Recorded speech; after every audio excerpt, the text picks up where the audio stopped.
Welcome back, one and all, to Stories with Shadi. This is episode 2. Also, tentatively, just want to say the name of this could change.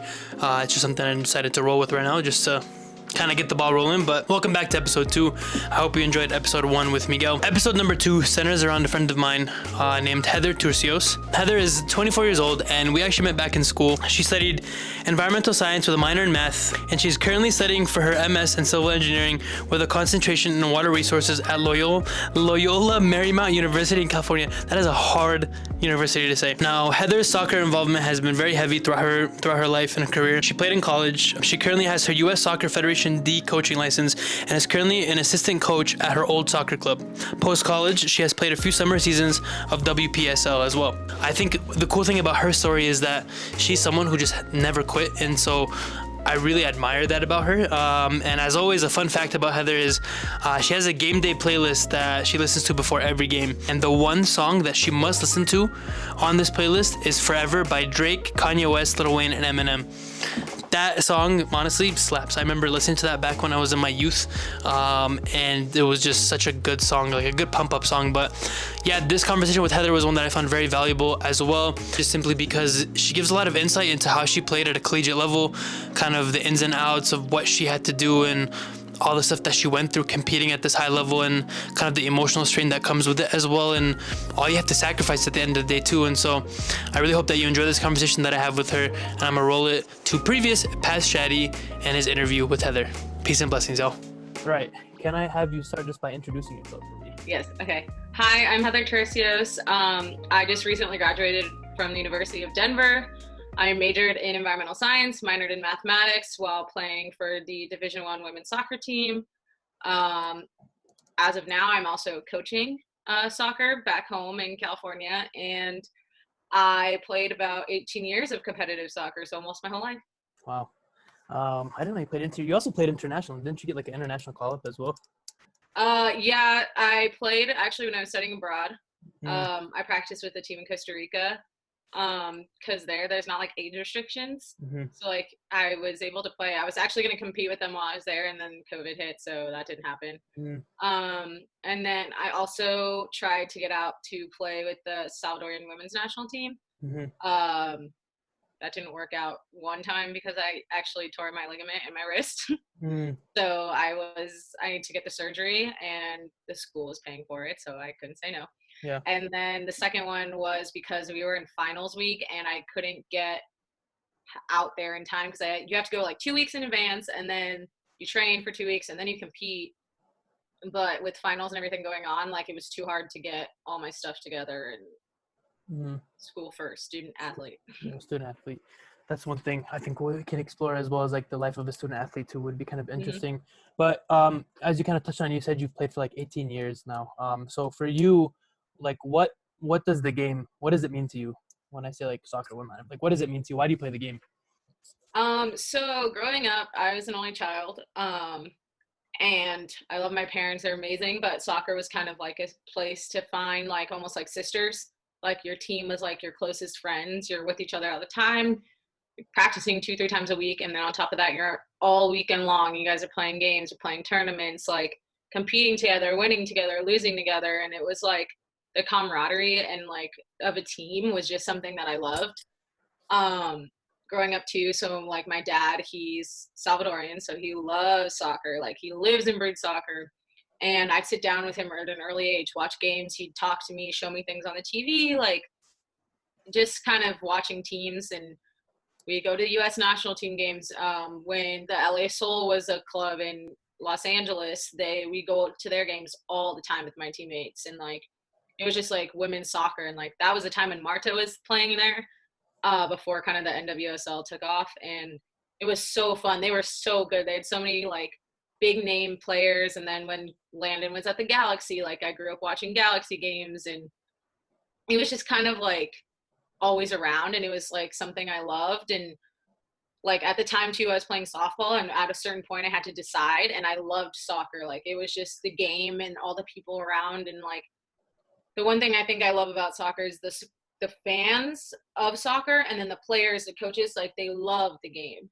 Like it's something that I don't think a lot of other sports have as much of, where it's like men, women, children, adults, like elderly people, like everyone loves soccer, and it's like so fun. And I think too, just the competitiveness of soccer, of like, we just, I don't know how, like, it would just feel so competitive, and like players like always want to win, and it's a tough game because it's low scoring, it's a lot of running, it's a lot of work, and it's a lot of missing and a lot of frustration, but at the end of the day it's like so rewarding to score, to have your team win, to like be in a tough game, win in PKs. Like that's one of the best and most heartbreaking moments in soccer. And I think that was part of the reason too, is just, I don't know, I fell in love with the sport so early, like, and I'm just very competitive. I think that was part of it too, but it was also like a safe space for me to like go out there and compete, and like that's where I was my best. And I definitely think too that I early on when I was playing like rec league, I was getting way too aggressive, and it was like fun. It was supposed to be like fun soccer, like it doesn't care like what the score is, and I always cared. And I was like, I want to play competitive, like this is what I want to do. And I think that is kind of also what took over and was part of why I joined club soccer, and then it all went forward from there. Yeah. Nice. You kind of touched on it where it's like, I think the beautiful thing about soccer as well is that it is, I think it's a universal language where it's like Mm-hmm. you can literally go anywhere in the world, take a soccer ball and like speak to each other essentially kind of through the ball and like through kind of playing one that like throughout my kind of life experiences as I've traveled. Same sort of thing. You'll find kids in the street that are just playing like, and they'll be like, hey, they'll invite you in, like, hey, come play with us, like, come all do stuff. And so it's very kind of amazing to see the community that's kind of that rallies around. Like for me, when the World Cup goes around, it's one of my favorite times of the year because Same. one every 4 years, just because it seems like the world kind of goes on pause Mm-hmm. and everyone is just rallying around their countries, and there's that, like you said, that camaraderie, whatnot, and everything like that. Kind of for you, you kind of talked about how it was kind of like a safe space for you and all that jazz. Like when, like, did soccer ever for you become anything like psychological for you? Like, did it? Because I know for me, like, it's a happy place for me when I go onto the pitch when I'm playing. Like, I get to kind of disconnect for Mm-hmm. however long I play. And like you, I'm very competitive. I care about what's going on the pitch, even if it's just friendly with my friends and whatnot and everything. But like, was there anything psychological there for you, or was it just like the love of the game? Um, a little bit of both, I think. Mm-hmm. I definitely think that as like a safe space. So like I pushed myself a lot in the classroom. My high school was like very difficult. It was a lot of work. College, same thing. Like it's a lot of work, and it was the time for me to just like decompress, and like no matter what I had going on outside, whether it was like social issues or like my friends and I weren't getting along, or I had a billion essays and work to do, tests to study for. Like I went to soccer practice, I went to the games, whatever, and it was just like none of it mattered.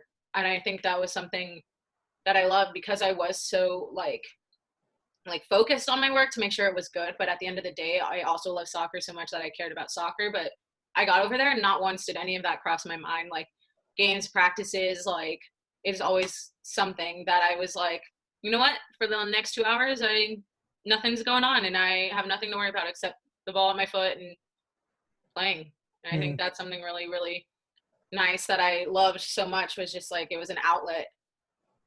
And even sometimes with drama on teams and stuff going on, at the end of the day when we were playing, none of that mattered. It didn't matter like who was starting, who wasn't starting, who was fighting with who. Like at the end of the day, it was we were there to play with each other and make each other better, and that's what all that mattered. And I think that's something that I love too. That our issues, I guess you could say, with each other off the field, or someone made each other mad, it didn't matter. Mm. Would you say, because I'm curious as well, like what has soccer taught you that you kind of translated into your life and like you kind of use on a day-to-day basis? Like obviously for me, there's an idea of like never giving up, and like that kind of translated into like life. So did you have like examples of stuff like that for you that soccer did? Yeah, so actually, so I'll go into a little bit of how I got recruited. Mm-hmm. So I usually, a lot of kids now get recruited sophomore, junior year of high school, like commit very early to their schools. I was late to the process in the sense of like I was talking to a lot of schools my sophomore and junior year, but like nothing was going through, or like they'd come see my games and wouldn't really be interested. They already had their recruiting class like set.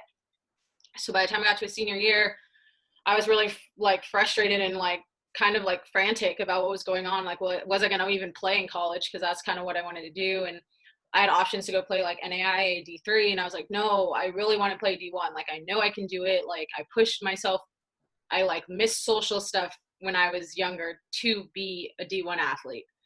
And I kept talking to coaches and all this stuff. And then my club coach, who I'm actually coaching for now, he actually knows a lot of people in the soccer world, and he's very connected. And he started calling coaches up for me, like, hey, I have this girl. Do you have room for her? All this stuff. And then he had known Jeff, who is my college coach from UCLA. They played together. Like, they were a little far apart, but all the UCLA men's soccer players know each other. So he calls him up and he says, hey, Jeff, I have this player. Can you come see her? He actually came down to practice in California, watched me, liked me. I went out on a visit that next month, I think. It was actually during one of the snowstorms in Denver. And then saw the campus, loved it, committed like 2 days before signing day. Wow. And I think that kind of showed like my dedication. And soccer I was so dedicated. Like, I missed parties in high school. I went late to a homecoming. Like, soccer was always first because I put the dedication and time into it, knowing that at the end of the day it would pay off somewhere. So like when I got to commit, like that was my payoff. Like, the dedication was there. And I think being dedicated to what you do, even now that I'm done, is like something that is translating into my life that I maybe didn't really see until after I was done, because I'm like dedicated right now to the girls I'm coaching, and like they can see it, and they always ask me questions like, what can they do? Like, one of the girls is getting recruited. Can you help me? And I'm out there like researching on my own time. And same thing with the tutoring job I'm working right now. It's like, I'm dedicated to making sure she gets better and she's learning what she needs to learn. So I'm doing research for her too. And I'm putting together packets of work she can do. And I think dedication goes a long way that maybe some people don't really see anymore. Like, never giving up is another thing that kind of plays hand in hand. It's like, if you're dedicated to what you're doing, at the end of the day, you won't need to give up. You'll succeed. Yeah, I think that's one of the biggest things I've taken out of soccer. And then teamwork, just working with other people. I think I've always been on teams where there's always one or two people you're not going to get along with, but at the end of the day, it's like you have one common goal, and it's to finish and win a game. And hey, I think that it translated into the workspace, and even just in the classroom, I was always like really good at working with teams, and like it's just all of that. And then playing in the leadership, I think that's another major thing. You got to learn to lead, whether it's by example, whether it's physical, talking about what you're doing. If you're a captain, you're leading, but also if you're following, you're learning from the leaders, and it all translates into life. So I think those were some of the major things I've learned from soccer, just off the field and everything like that. Yeah, I like that a lot. There's even on top of that, like to add to, there's like for me to like, I've struggled quite a bit myself, like with the whole like concept of like trusting myself. But I don't know what it is psychologically for me or like mentally, but like when I step on a pitch, like I trust myself and all my instincts when I'm in the game and when I'm playing, like, and if I make a mistake, I know I'm going to own up to the mistake. But like, there's this like, what is the word I'm looking for? There's like this dissonance where it's like in real life, I struggle with that. So it's like, how do you then translate this confidence that you have on the pitch into real life and whatnot? And so like you kind of said, like it goes deeper, at least for me, and I can probably say that it goes a little deeper for you too, where it's like it's an outlet and it does teach you a lot of kind of cool things. And so kind of, can you walk me then through like the injury of, because you said you hurt your wrist as well, right? How, like what type of like kind of like psychological battle was that for you too? Because you essentially then didn't get to like kind of do the thing that you loved. So how did you kind of cope with that and deal with it? Okay, so I wasn't superly majorly injured going up to college. High school, I did sprain my ankle during the high school season, so I couldn't finish out the soccer season, which was we were a really good team, and I was kind of sad about it. But that was like the extent of my injuries until college. So sophomore year, we were playing our last non-league game, and I went to block across, and I fell on my wrist like that. And I had broken that arm twice already when I was younger. The same arm, I actually fractured it and tore the ligament in my wrist. So that was the third time I broke that arm. And like I like bawled my eyes out. Like I never cry when I fall or anything like that. So like I knew I had hurt myself. Like it hurt so bad. So we went out, we taped it up. at halftime. And then my coach actually asked me if you were going to play because we didn't have a lot of subs during that season. Mm-hmm. And I was like, I can play. And then that half, my other teammate broke her jaw. Someone headed her in the jaw, broke her jaw. She was out for the season too. Mm. So I went into the doctor that week after we flew back home because we were in California, and I went through a lot actually before I could even figure out what it was. So we got an x-ray and they said they think I had torn the ligament because there was too much space between the bones in my wrist. Mm-hmm. And then they didn't see the fracture. And then I went back, got an MRI. They saw the fracture and didn't see the tear. So that was like a whole week of work already lost of training. And I was so frustrated. I was like, I just either want to play, be told I can play, or I'm done with the season. Like, I don't need this middle ground right now. Went in for a third appointment, MRI. They injected my hand with the liquid to see if it flew through. It did. Found out it was torn. So I went into the doctor and he goes, because it's your wrist, you can technically play the season, but you have to get surgery after. Or you can get the surgery 6 weeks out and then you'll be completely back to normal. So I go into my coaches. I'm like, here's what's happening. Here's the plan. Or here's what the doctor said. Like I said, we didn't have a lot of subs. So my coach is like, it's up to you. If you want to play, let's cast it. See how you do at practice.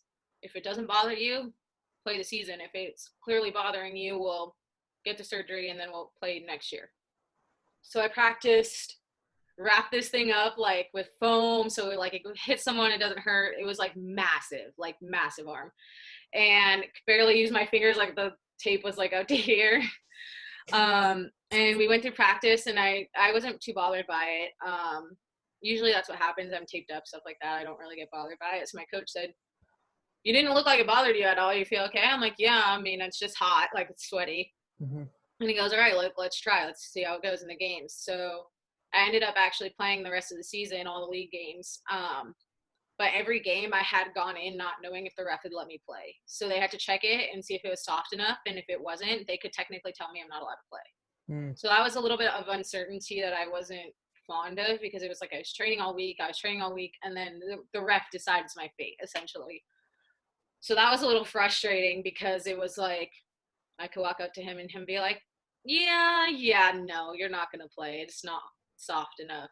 And then I had never actually had that problem, which was great. But I mean, it could have been worse. I actually, after I got the surgery, I got home for 6 weeks over break and then went back and got my pins removed. And then I had to work on rehab. And that's what kind of got to me, was the aftermath of it, because it was in a cast for like 3 months. It was so atrophied. I hadn't moved the muscle at all. Got the surgery, was casted another 6 weeks, and then got it off. So I was in the cast for almost 4 months. Wow. And I couldn't move my wrist at all. Like I would go like this to like do this and it would stick. Like it wouldn't like, so I had my like trainer pushing on it, pulling on it, full body weight, like trying to get it to move. And I was getting so frustrated with it because I wasn't seeing any progress. And the doctor had said, you will get your range of motion back. And I was in rehab for a year, wow, almost every day, doing something with it to make sure I was getting strength back, movement back. Like even now, like this wrist is still like, this is as far back as I can go compared to this one.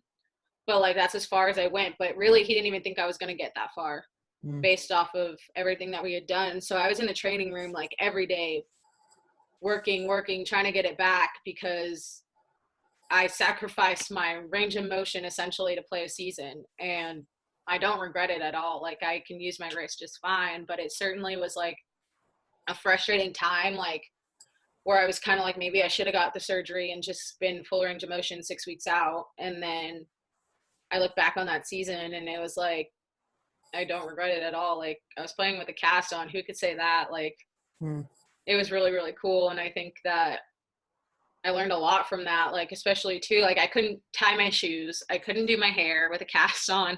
So it was really cool. Actually, a lot of my teammates were helping me out. They would braid my hair for me. They'd tie my shoe if I couldn't get it tied. Like it was just something really, really cool that I think not a lot of other people can say. It's like sprained ankle, like you miss a few games but you know you're coming back. At any moment I could have fell on it and hurt it more. Like I didn't know what my risk was, but hey, by now I'm doing great. Yeah. I meant to ask you as well, what position did you play as well? You played defense, right? Okay. Funny story. Okay, let's go. So in growing up, I was a holding mid, the sixth, Mhm. my whole life until I got to my club, my last 3 years of high school, and then I played center back. And then I got to college, and they moved me to outside back because they had some center backs already. And then I ended up playing literally every position in college, Wow. every position. So I played center back, outside mid, holding mid, attacking mid, forward one time, a few times actually during the season when one of our forwards went out my freshman year. Never played forward in my life.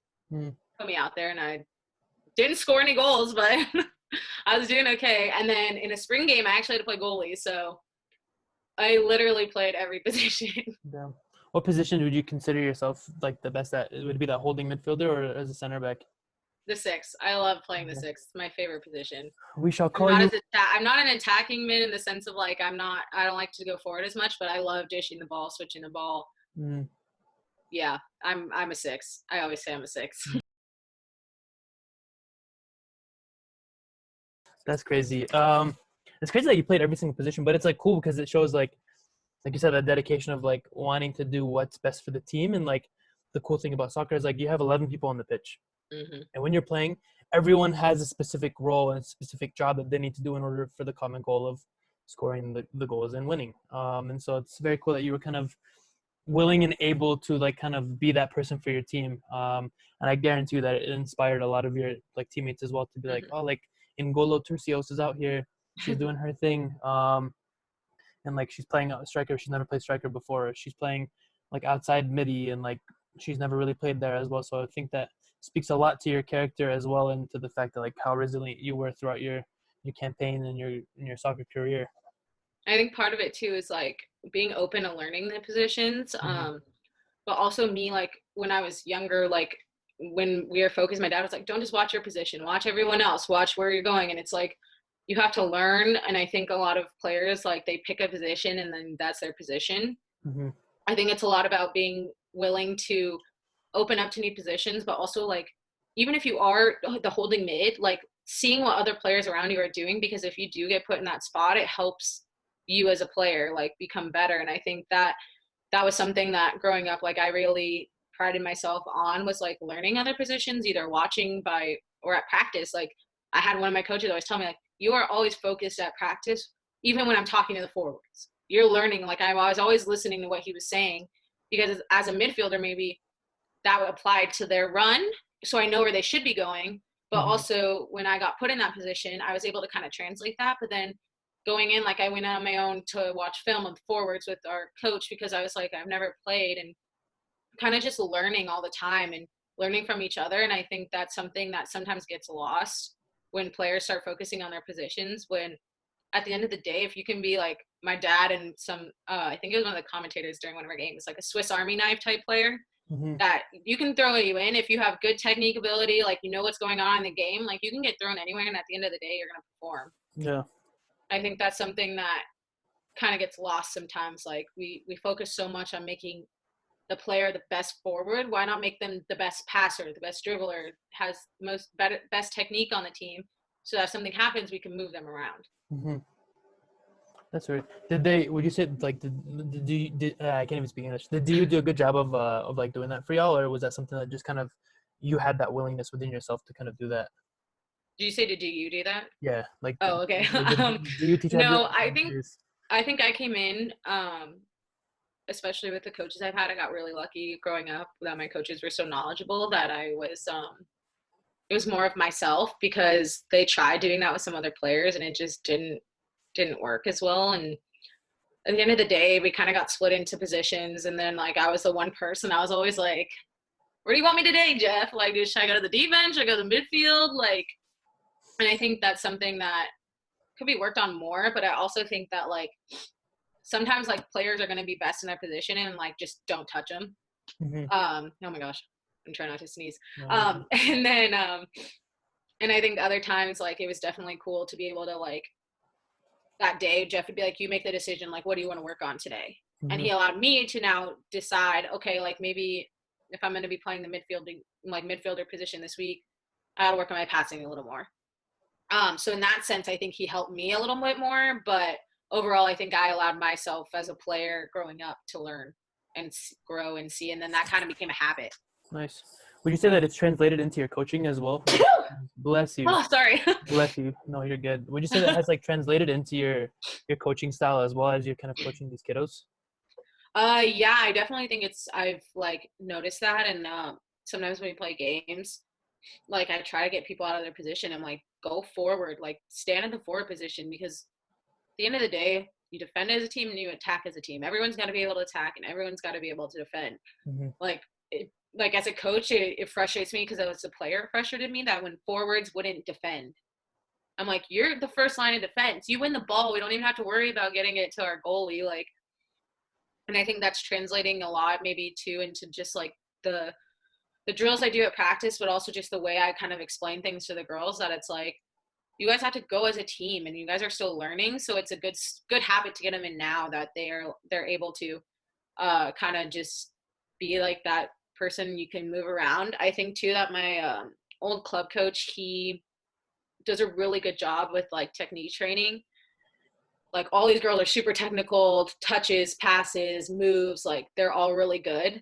And it's just more of like translating it now into the mental part of the game and like learning positions and switching around and seeing what everyone can do and kind of working together, I think has been kind of what we've been working on right now. Nice. So then what would you say maybe is like a piece of advice that you could give to someone who maybe wants to kind of play at a collegiate level like you? What would be like a piece of advice you'd give them? It'd be like a few things is like just stay dedicated all the time. Your time will come. Like you may not happen right away. But when it's your time, perform. And when it's not, like keep working, keep working, keep working, do the extra work, go to your own trainings, like go do the fitness packet on your own type things. And then I think to just like learning the game, I've noticed a lot recently, like there's so much of the like soccer comes from watching and learning and talking with other people, that I think some kids like take the time to watch a game a week, watch some film, watch YouTube videos, like do something to watch the whole game as a whole in position, so that you know kind of what's going on and how you can read the game and anticipate. And I think too that it comes also with like I had like learn not to just watch your own position. Hmm. Watch how other players move off the ball. Watch your player when they're not on the ball. What are they doing? Are they standing? Are they moving? Are they making runs? Um, and then it's gonna be hard. I mean, I think that's some things that kids don't always like understand. I guess is that like it's gonna be hard, and if you fight through it, it'll be worth it. But if you don't have the drive, then it's probably not what you're gonna do. Hmm. Um, yeah, I think it's just like, and ask questions. That's the last thing. My coach always said I asked a million questions, and it was good because I wanted to know, I wanted to learn. Because if you don't you don't ask questions, you're never gonna know, and then you're just gonna be wondering what if. Mm-hmm. So yeah, I think that'd be my best advice. Nice. I like that a lot. I think you touched on like the whole idea of like the drive aspect as well, where it's there's a saying where it's like if everything in life was easy, then everyone would do it. So it's kind of the same thing. Like if you want to do sports, if you want to do content, if you want to become like the best writer or something like that, like you need to show up outside of what is required and kind of put in that sacrifice. I think for me, it's kind of like you need to have that Mamba mentality a little bit. Yeah, for Like sure. like heavy. Like you need to be able to, like you kind of said, you touched on, you sacrificed your nights where it's like, hey, I didn't get to go to parties, I didn't get to do this because I wanted to. Your goal was to play collegiate soccer, so like that was sacrifices that you had to make. And I think just in life with everything, like you cannot be successful if you don't sacrifice or if you don't hold yourself accountable to these different standards. So Absolutely. good on you for chasing your dreams and kind of doing all that stuff for you. Absolutely. Um, I think those are like a lot of the questions that I think I wanted to ask. Do you think that there's anything that you wanted to like just kind of put out there as well, that maybe like kind of like last words or anything like that? Yeah. I think kind of at the end of the day, like there's always going to be moments of like doubt, self-doubt, whether it's like you think you're not performing, or I had issues in college with like my coach's confidence. I didn't know if they were confident in me or if they were, and there was some reason why they weren't playing me, things like that. Like there's always gonna be moments where I think like whether it's your coach or your teammates or whatever, like you guys may not agree on who should be playing or what's going on in this situation. And I know this is like a cheesy aspect, but it's like control what you can control. And at the end of the day, it's like you can control your fitness. Like you can always be fitter in soccer. Like I don't care who says you're never fit enough to play soccer. Yeah. And then control like your learning. Like what are you taking in? Like if you're on the bench, what are you listening to what the coach is saying to the other players? Or are you messing around, talking to your teammate? I think the other thing too is just like at the end of the day, it's all about you and what your mentality is. So if you're strong-willed and you're determined and maybe you don't play in the game that you think you should have played in, don't whine about it, complain about it. Like, sure, maybe like I used to call my mom every once in a while and be like, you know, like I was so mad today at practice or whatever, and the game, I didn't play this and that. Next day at practice, I was working my butt off. I was sprinting for every ball. I was being aggressive. I was trying to score goals. Like, you just got to keep proving yourself. And at the end of the day, it's not always going to go your way.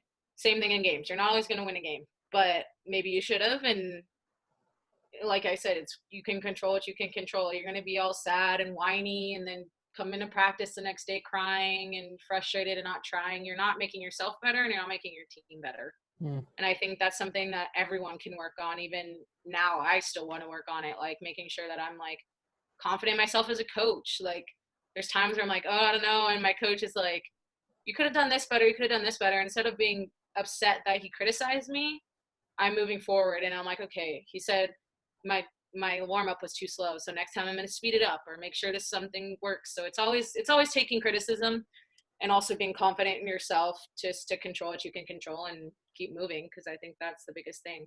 If you're not confident in yourself, then your teammates are going to be confident in you. Yeah, it starts from the top and then kind of works its way down, essentially. Mm-hmm. Kind of as you were talking about that, I also am curious. Do you have like a specific memory for you that resonates when you associate, like, do you associate any specific memory, like a happy memory with the game, like with soccer or anything? Oh my gosh. Wow. There's so many things. Wow. Mhm. I think one of the biggest things was it was like it's an ongoing type thing where it was like when I was young, I used to go to a lot of UCLA women's soccer games and like they'd come and sign autographs, talk to the kids after. I went to camp and they were so involved with like our dreams. Like when I was little, I was like, I want to play college soccer. Like I wanted to play at UCLA, and then I grew up and I was like, okay, I gotta be realistic here. Mhm. But it was always how cool like and they were with like me as a young kid and pushing me to be my best, but also to like not give up on my dream. And I think when I got to that point, when I was in their shoes and we had girls coming up to us signing their balls at the end of games and like doing that was like amazing. I was like, I've come full circle, and they look up to us and they come to our practices and be like, oh my gosh, like how do you do that? Or like that was so cool. And it kind of came full circle, and then that kind of pushed me to be like, that's why I went into coaching. I was like, I love being there to like I experienced it and I want you guys to experience it. Ask me questions, like all this stuff. Like I have girls all the time that are like how is college soccer like? What is it like? Do you think I could play? And I think that's something that I think is more than just the game itself and like a single moment in the game where maybe I scored a goal or whatever. It was having those connections with the younger kids, the younger generation, and like being that role model that I used to see in the kids when I was the young one. And I think that was something that is really, really cool. And I never, ever pass up an opportunity to talk to a young girl, especially like about their dreams in playing college soccer. I have an eighth grader right now who's like, I want to play. What do I do now? Like, what can I start doing? And I'm like, you keep that drive. Like, it's a great start. But I definitely think that that's one of my greatest memories is just having that full circle moment. That's super cool. Everything kind of like came from the beginning to the end for you. So Mm-hmm. it's there's a thing that I learned about. It's called the hero's journey, where it's like the same kind of concept where it's you kind of get this little taste of what life could be like, and then you embark on this journey on your own, and you kind of get these experiences, and then it comes full circle where you're able to start teaching other people, which is kind of like you have completed that hero's journey for yourself. Mm-hmm. And this is just out of pure curiosity of myself as well.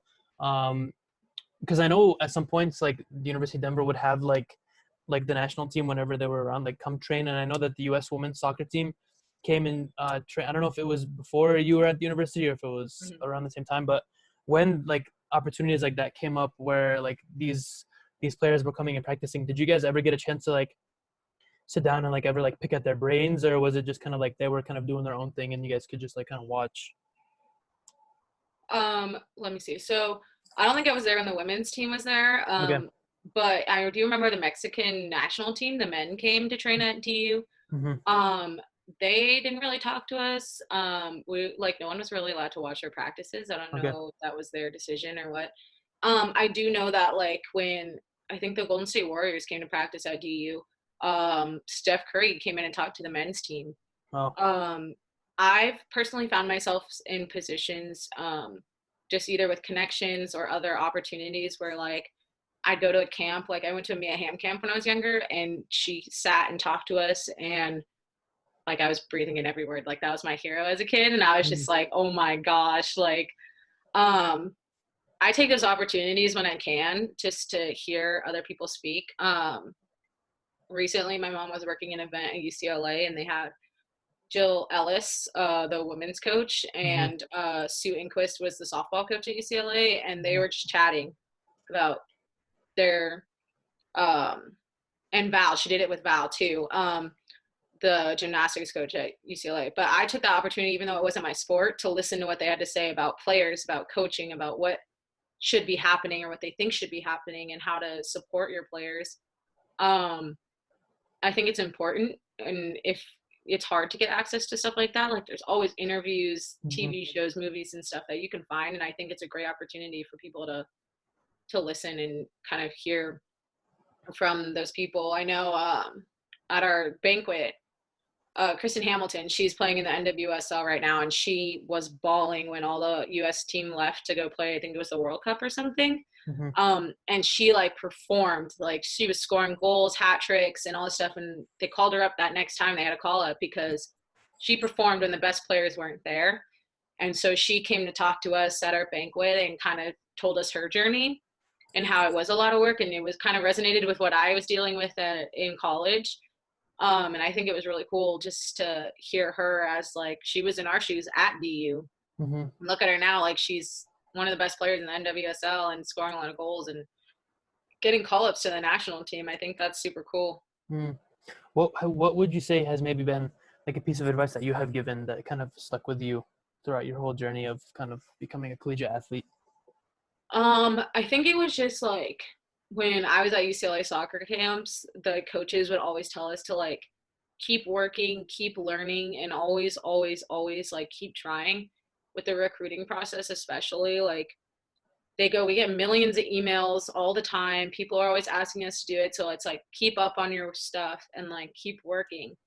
And like I think that was one thing too. That it's like if you may not maybe don't have that skill at the beginning, like you guys learn a new skill, like trapping first touch, like I don't know, trapping a ball in the air. It's not Mhm. your best ability. Work on it and then make it decent, but also keep your best ability strong. And use it to your advantage.